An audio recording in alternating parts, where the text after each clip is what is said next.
Welcome to The Explainer. So, let's talk about something I'm pretty sure we all feel. Why is it so incredibly hard to just focus anymore? If you've ever found yourself totally lost in a scroll, completely unable to concentrate on a book, well, this is for you. Okay, let's just dive right in. This quote from author Nicholas Carr, it just hits the nail on the head, doesn't it?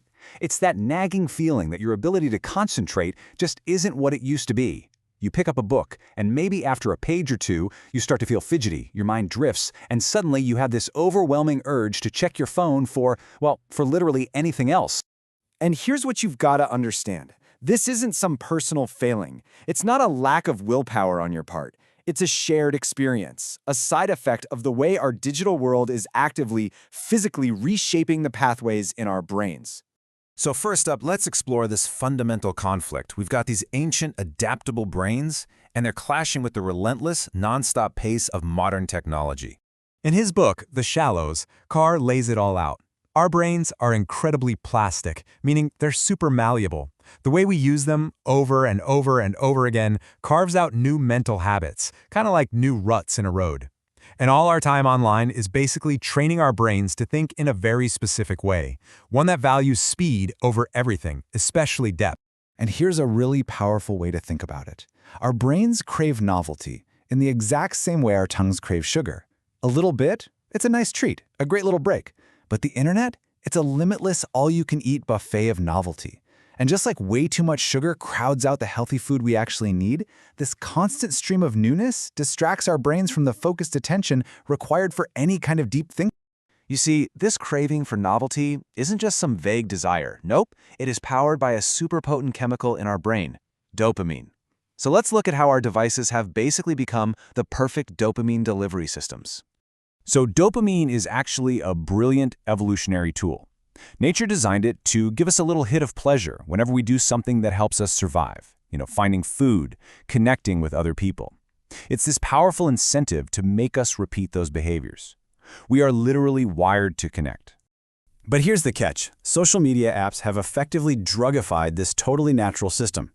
They trigger this huge, unnatural fire hose of dopamine all at once.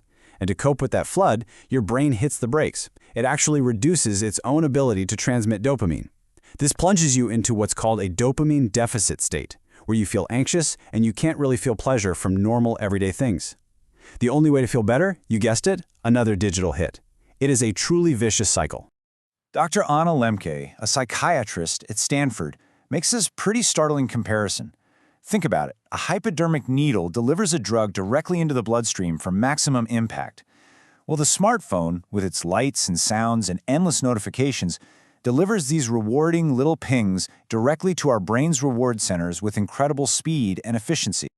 Okay, so that's the theory. But is this just an idea, or can we actually see these changes happening in the brain?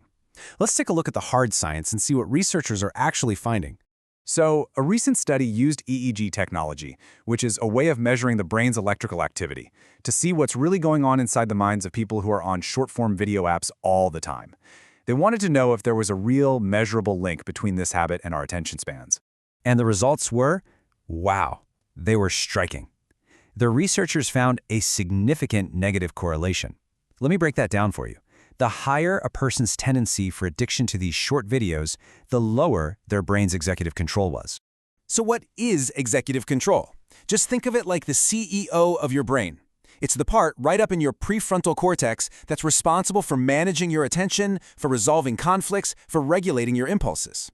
The study basically suggests that heavy use of these apps might be weakening the very part of our brain we need to stay focused and control our actions.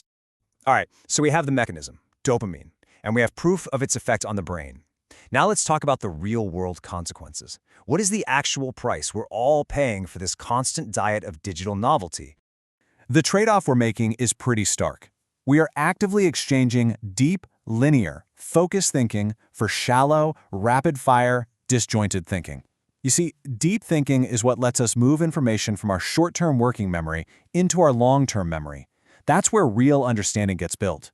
Shallow thinking, on the other hand, creates what scientists call a high cognitive load. Nicholas Carr has this perfect metaphor for it. Our working memory is like a tiny thimble, trying to catch water from a dozen fire hoses, all blasting at once. It just gets completely overwhelmed. And when that happens, we can't process information, we can't make connections, and we certainly can't form lasting memories. Our understanding just stays shallow. And the cost might be even bigger than just our memory and our ability to learn. Brain scan research shows that when we do deep reading, especially fiction, our brains literally simulate the experiences and emotions in the story. This process builds our capacity for empathy. But if our distracted minds are no longer capable of that deep dive, we risk losing this vital tool for human connection. Now, I know this all sounds pretty grim, but the science of brain plasticity that got us into this mess, well, it also shows us the way out. Our brains can be rewired. So let's look at how you can start taking back control of your own attention. Dr. Lemke proposes a strategy called a dopamine fast. Now, this isn't about avoiding all pleasure in your life. It's about taking a deliberate, extended break, ideally for a whole month, from your specific digital drug of choice, whether that's Instagram or TikTok or just endlessly scrolling the news. The goal is to give your brain's reward pathways a chance to reset back to their natural baseline. And this is stuff you can actually do. You can start by taking a break. When or if you decide to come back to these apps, set clear boundaries. Use them at specific times of day, not all the time.